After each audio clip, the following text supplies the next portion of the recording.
Looking for a summer internship in STEM? We know that Black workers continue to be underrepresented in the STEM workforce. In fact, Black folk make up 11% of the US workforce overall, but we only represent 9% of STEM workers.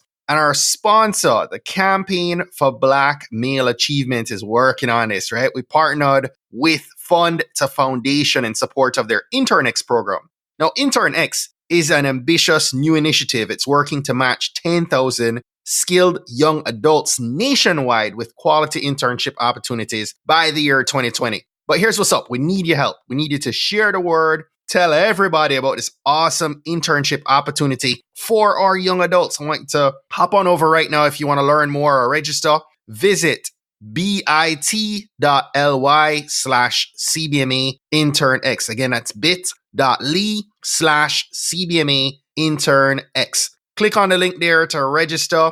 Be sure to select the Campaign for Black Male Achievement as the affiliate organization that referred you. Let's get our young folk registered so they can begin to gain access to the benefits of this awesome new program. You're listening to the Trailblazers.fm podcast, where we'll explore the stories of today's successful Black professionals, entrepreneurs, and leaders. Join us to access the knowledge, resources, and tools of these accomplished professionals and come away with the know-how, confidence, and motivation you'll need to blaze your trail. And now, here's your host, Stephen A. Hart. What's up, Blaze Nation? Welcome to episode 173 of the Trailblazers.fm podcast. Our featured trailblazer for today is Andrea Evans. Andrea is an amazing engineer, attorney, and author who launched an intellectual property law practice. And today we're going to talk a lot about intellectual property. Don't get worried. She's going to tell us more about what that actually means. And she's going to share why we've got to protect our ideas, our products, and our inventions, and actually speak about the process that we need to take to do so. Before we dive in, I want to share some of what's coming our way as we look into the last few weeks of spring and begin the summer season. So for the month of June, I will be featuring 4 Black men in celebration of really an extension of Father's Day, right? I've got 4 amazing brothers who are strong fathers, Christians, husbands, leaders, and entrepreneurs. And following the June series, we're going to start our second annual masterclass series. So last year in May, I hit a wall and I needed a break. And guess what? I need another one this year. So we're going to break from interview style content for the month of July. But that doesn't mean I'm going to leave you without content. We're actually going to have a month of gems brought to you by past guests of the podcast. We're coming back on really to share with you more knowledge and wisdom and give you an update of what they're doing right now. So just wanted to give you a heads up of what's coming your way as we head into June and July. That said, let's get set to receive today's mission fuel from our featured trailblazer, Andrea Evans.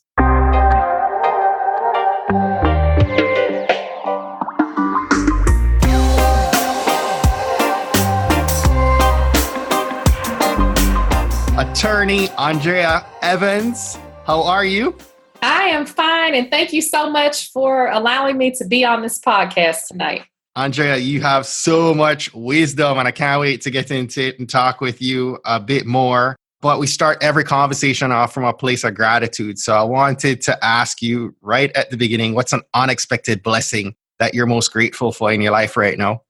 Oh, wow. So probably I would have to say just the support, the love that I am getting from everyone on social media. I have to tell you all that every day I probably get about 5 to 10 referrals, which is amazing without even asking. And so it just goes to show that a small post on Instagram or Facebook can just go viral. So I'm so thankful for everyone's support and just them spreading the word about intellectual property on my behalf.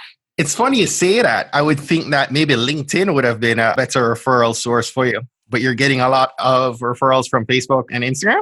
Well, it's funny you say that because when you think LinkedIn, you think more business, but when you think of Instagram and Facebook, those are everyday people. So that's my target audience. My firm primarily works with individuals, small business owners, and entrepreneurs. And every day they're posting something on social media about their businesses and essentially giving it away. And somebody will say, hey, do you know you need to protect this? This is what needs to be done. And they tag me. So it's been great. You need to reach out to Andrea. Yeah, that's interesting. I love to hear that. So listen up, before we get going, I hear this lovely accent of yours, and I know you might be in the DC area, right? You live Yes, I'm in the DC area, but I'm originally from Houston, Texas. That's right, because I'm like, I see Atlanta for college, and I know you're in the DMV. I'm like, that's not a DC or Atlanta accent.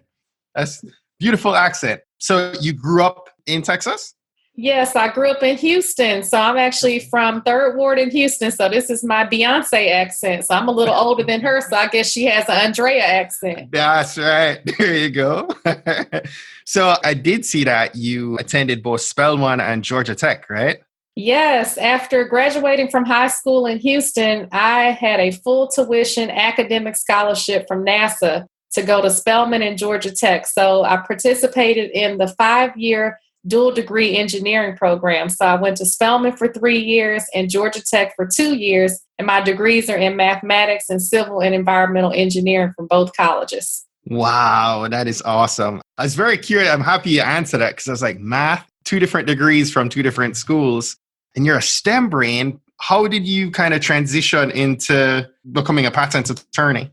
It's actually very interesting because in 3rd grade, I knew that I actually wanted to be a judge because of Judge Wapner. So I would watch television. This is back in the day when everybody just had one television in their house. So I watched Judge Wapner, the People's Court with my grandmother. That was our daily thing. And I said, wait a minute, to be a judge, I can be on TV. I can tell people what to do. I'm like, I like this. And so I always wanted to be a lawyer, but I grew up surrounded by my mother being an engineer, all of my aunts and uncles having STEM and engineering degrees. And so unlike most young women, I grew up doing my science projects in the science labs, and I knew that I was going to do something with engineering. So I pursued mathematics and civil and environmental engineering. And actually, when I got to George Washington Law School in DC, I planned to pursue environmental law because while I was in Atlanta, I learned about the environmental injustices in minority neighborhoods. And I was doing a lot of volunteer work. And I said, well, I need to really make a difference and become a lawyer to represent all these neighborhoods that had all these smokestacks and chemical plants, only to find that 20 years later, their family members were dying of some type of cancer. But when I got to GW has the top intellectual property law program. And most people don't realize to be a patent lawyer, you have to have an engineering degree. So once my professors found out that I had that background, they said, hey, you should take these classes and maybe see if you like it. And so that's what happened. I took the classes. I started working at different firms in the summer, and the rest is history. Wow, that's amazing. You're teaching me all kinds of gems right now. So today, you're an engineer, obviously, you're a patent attorney, and you're running your own intellectual property law practice. And before we get into that, tell us a little bit about what you were doing before starting your own practice. Well, before I started my practice, I actually worked at the Patent and Trademark Office. So that's what makes me unique. I worked on the patent side as a patent examiner for 3 years and a trademark examining attorney for 2 years. And then I was moving up the ranks. I was really enjoying my time working at the patent office. But what happened is, as people would call me and say that they needed an IP attorney, I would refer them to one of my mentors who was in his 70s at the time. And he called and said, hey, it's not that I don't appreciate all these referrals that you're getting. I'm trying to check out. But he said, you're getting too comfortable. And he said, in fact, you sent me over 6 figures of business. Wow. And I was not even making 6 figures of business working in the government. And so literally I went home and talked to my husband. At the time, our daughter was only 2 years old. And I said, hey, imagine if I actually tried to put myself out there and tell people that I had a law firm, what could happen? You know, what's the worst that could happen? I could just go back and get another job somewhere. And he was supportive. So I literally put in my 2 weeks notice after that call with my mentor, and I started my firm. And that's 12 years ago, almost to the day. Wow. So much Black girl magic in this call, guys. This is awesome. So listen up, Andrea, we've kind of gotten in, and I feel like for some of our listeners, they're hearing intellectual property and patents, and it's a little bit over the top, right? So let's maybe take it 2 notches back. Could you explain to our listeners what is intellectual property? Yes, intellectual property is divided into 3 types: patents, trademarks, and copyrights. So you simply put, you would patent an invention, trademark the name of that invention, and copyright written materials. So you would patent a television, trademark Sony, the brand, and then copyright the scripts for the television shows or the instructions for the television. So basically, in a nutshell, everyone has some type of intellectual property, whether you're an entrepreneur or not. You're taking notes listening to this. Those notes can be copyrighted. So you got to think about legacy building. Intellectual property is definitely something that can generate wealth, create wealth. And whatever you can do with real property, like your house, you can do with intellectual property. So you can license it, you can assign it, you can sell it, you can will it. So it's extremely valuable. Wow, that's interesting. So what can we patent, right? What's required to protect a patent? Well, to have something that is patentable, that's the $1 million question, right? Everyone's tinkering in their garages and they hope that they have something that's patentable. First, you need more than an idea. So an idea is just a general concept. Like, I have an idea that I want to be able to see you while we do this podcast. That's an idea. But a real invention has to be described in a way that somebody can make or use it. So you need to describe the buttons you push, the technology, so someone can actually pick it up and understand it. And so once you really have a real invention, then 3 things have to happen for it to be patentable. It needs to be useful and solve a problem. So everybody has that because that's why you invented it in the first place. It needs to be novel or new. So that means if something is identical, it's not going to be patentable. So that makes sense. But then the third standard, where you really need a qualified patent attorney, is the obvious standard. And so the question is, would it be obvious to one of ordinary skill in the art to take what's out there and combine it to make your invention? So that's a mouthful, but what that means in plain English is if you're just changing the size of something or changing the shape or changing the color, those are obvious changes. So that's something that's not going to be patentable. So you want your invention to be useful, novel, and non-obvious. When you said novel, and talking about novel and new, I guess that's the reason you have to hurry up and get your work protected, because you could probably have it out there and no one knows or can reference that, and somebody else comes along and secures it ahead of you. Doesn't mean that you didn't have the new idea, right? Right. But and so no one knew. It's funny you say that because we are on a first to file system. And so we used to be on a first to invent system. So first to file means just what it sounds like. You need to be the first to file and get it in because the filing date can make or break you. So if someone beats you to the filing of your own patent application for your invention and you come behind them and you file after them, it's too late because they're going to cite that prior filed application against you. So for everyone listening that's sitting on inventions and they're burying them in their backyards and scared to talk to someone about it, you want to take the necessary steps and take action to start moving forward to see if you have something patentable so you can protect it. I was always thinking like it has to be a physical product, but there's something you said there before, so podcasters who are listening, and you have so many podcasters coming up now, we have digital products, right? Is that something that could be patented? That's right. Software can be patented. And you raise a good point. You actually don't have to have your product or your invention made to patent it, as long as you can describe it. So one of the things you can do once you get your patent is license it. So a lot of my clients get patents and they aren't engineers and they're never going to make whatever their invention is. And they call a company and say, hey, I know you sell headphones, for example. I'm never going to make them, but I got a patent on headphones that do ABC, and they can sell their patent or they can license it. So as long as you can describe it, it can be patented. And with software, you don't actually patent the code. What you do is you patent the method. So it's the steps that you take to describe how you're going from A to Z. So step 1, log in. Step 2, do this. Step 3. So you have to kind of create a flow chart. And then my job as a patent attorney is once you come to meet with these great inventions, we research. So that's the most important thing you can do because you want to know, do you really have something? So we want to be more proactive than reactive and do all our research in advance so we know what to anticipate after we file the application. So let me ask you, lots of people listening to this thinking, man, I don't know if I can afford this. Can you afford not to?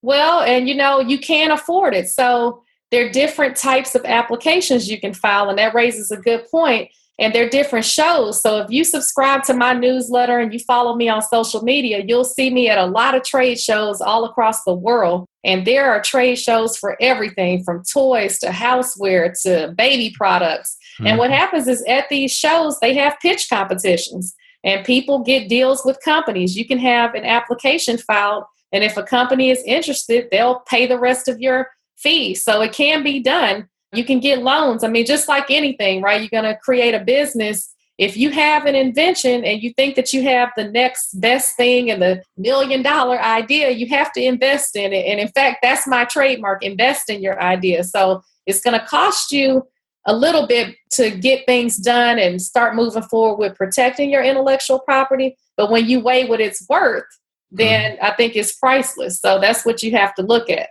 So Andrea, what's some tips? What's some steps to move forward? I'm thinking now you have our wheels turning, right? What's the steps to take to kind of get the ball moving?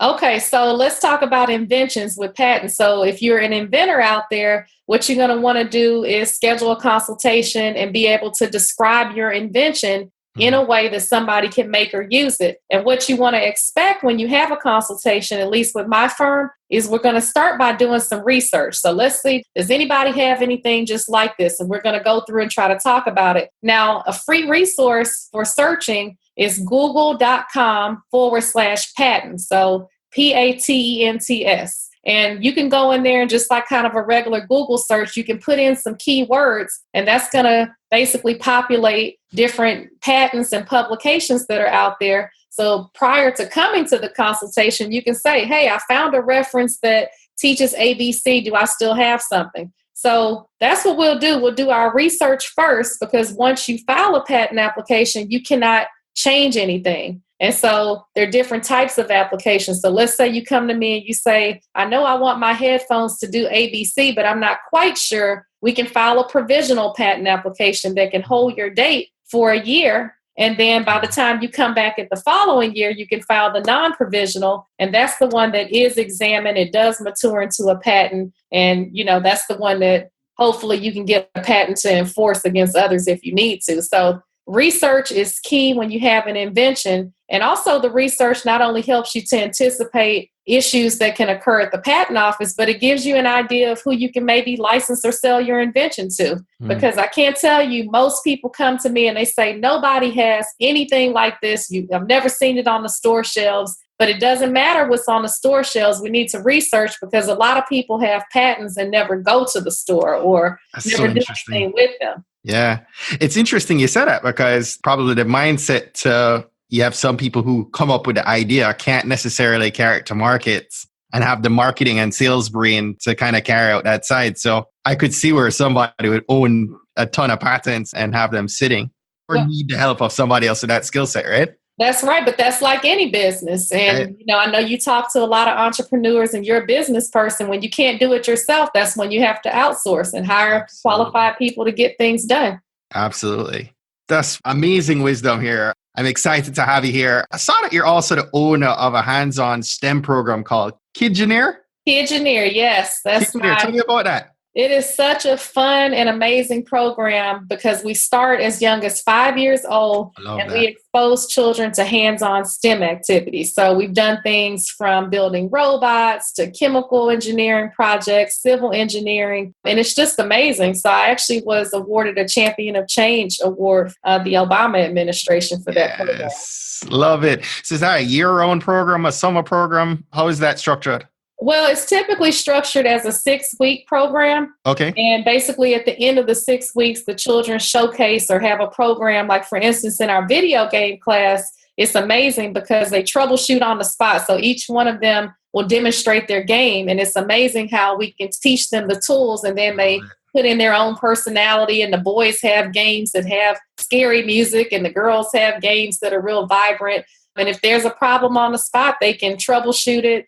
These are games that can actually be uploaded to Xbox. So I'm really proud to be creating not just consumers of technology, but creators of technology. So you may buy one of these games one day. Well, listen, my almost 9-year-old daughter this is something she would absolutely love. Oh, yeah, we So got to get her involved. I actually have been looking at different STEM programs, kind of video game driven for her, but I love that. Absolutely love that. Wanted to hear more about it. I saw that you also authored a book all about inventing everything you need to know about patents from a former USPTO patent examiner and patent attorney. Why did you write Yes. this book? For obvious reasons, but why did you Well, find a need to write the book? I wrote the book because I speak around the world to inventors about intellectual property. And what I find is this is such a tricky industry. Like there's so many scams and a lot of people just aren't informed. And so this is the first book that's ever written from the standpoint of a former patent examiner and a patent attorney. So I wear two hats. As an examiner, my job was to examine patent applications and issue patents. Now I'm wearing the other hat on the outside where I'm writing applications for my clients to get them patents. And I had one client that just because she didn't know and she was working with an attorney, as you know, you just trust your attorney. So you have to work with somebody that you can trust. Yeah. Every time something happened that was wrong with her application and she got a rejection, she just kept paying them to file another application. And had she had a book like the book that I've written, it explains to you, okay, this is what you can anticipate next. So this book walks you through going from just having what we call an idea to a real invention, tells you where to research, allows you to take notes about where you searched it, tells you what to expect when you have a consultation, outlines actually an application of what's involved in the application, and it even gives you an example of a real application. So it's been an incredible resource. And guess what? It was so well received. My big announcement is that my second book, all about trademarks, everything you need to know about trademarks from a former trademark examining attorney, is coming out, because what I realize is there are a lot of inventors. And so there's a need for people to get this information. But unfortunately, sometimes you may think you have an invention that's not patentable, and people often overlook trademarks. Like they think they have to have $1 million business to get a trademark. And I'm telling you, trademarks never expire as long as you use them. So you think about something that can be lasting as long as your life and your children's lives and their lives. We think about Coca-Cola having the oldest trademark. So when you think about something that's from the 1800s that still is valuable, and as your business grows, the value of your brand grows, I felt the need to write this second book. So that one is coming out any day now. Oh, that's so awesome. I will definitely make sure we have all the links for the books on our show notes page over at tbpod.com. Talking about books, are there any other books that you've read or you're reading that you'd recommend that we add to our queue? Well, you probably have this one on there, Becoming, the Michelle Obama book. Yes. You know, that it's so inspirational. I think when, especially being a woman, especially even for me as a brother, when I got into that book, I listened to it in audio and no one could talk to me when I was playing it. I mean, it's such a good book. Oh, it's so inspiring. And I think just when you look at the First Lady as just being the First Lady, you realize she's human. And it lets you know that we're always evolving and always can grow and always can learn. And, I definitely think if you're a trailblazer or you're trying to become a trailblazer and you're aiming to be a trailblazer, you definitely want to read that book. Absolutely. Without question. That said, last question for you. What's one action that our Blazer Nation should take this week that's going to help them to blaze their trail? Well, the biggest thing they can do is, from this interview, understand that you patent inventions, trademark your brands, and copyright your written works. So I encourage you all to take action. If you have an invention, start taking the steps to do some research to see if it's patentable. If you have a trademark, now all of you have a name. Sounds can be trademarked. Scents can be trademarked. Names can be trademarked. Words, symbols. Start thinking about protecting them, and let's talk. Let's schedule a consultation, do some research to see if the name is available, and start taking the necessary steps to protect your intellectual property. Because once you get the intellectual property protected, you can go out there and enforce it and stop other people from using it, or get paid and allow them to pay you for using it. So don't be on social media complaining, hey, I think someone stole my name. Protect it in advance so you're not spending a lot of money on the back end trying to catch up and cover your tracks. Do everything now. Let's be more proactive than reactive. Andrea, you've been a blessing. Tell us how we can stay connected to you and learn more. Sure. You can follow me all over social media at Evans IP Law. And if you'd like, I'd love to have you all text Evans IP Law to 444-999, and you'll be subscribed to my firm's newsletter. You'll get all information about trade shows, events. I'm really proud to have over 10,000 plus subscribers on there. So join us on there. We have a lot of fun. Or you can just go to evansiplaw.com and read a lot of articles and subscribe just the old-fashioned way with your email address. I'm looking forward to keeping in touch. Andrea, thank you so very much. This has been an amazing conversation. Thank you so much for having me.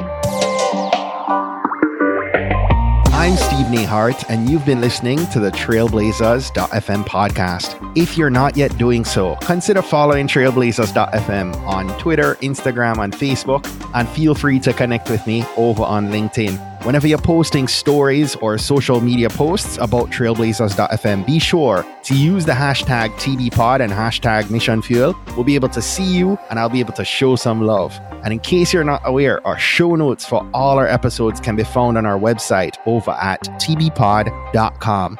Now, if today was your first time listening, I just want to say big ups and enough respect for checking us out. You've made this Jamaican guy really happy that you're here with us today. And I'd love your help with keeping this Black excellence flowing each and every week. So if you haven't yet subscribed, hop on over to Apple Podcasts, Spotify, or wherever you listen to podcasts. Search Trailblazers.fm and subscribe, rate, and review us there. Be sure to browse through some of our past episodes. There are more than 150 published episodes now, and a little something is out there for everyone to help keep the knowledge flowing. We grow when you, as part of our Blazer Nation community, shares and invites your friends and family to listen to an episode you think might impact them most. We believe that someone listening to these inspiring stories are going to be moved to make significant changes that have generational impact for many others, both now and well into the future. Don't miss next week's episode. New episodes are released each and every Monday morning at 5 a.m. Eastern. Blazer Nation, go out today and find a way to rise above, go way beyond, and keep blazing your trail.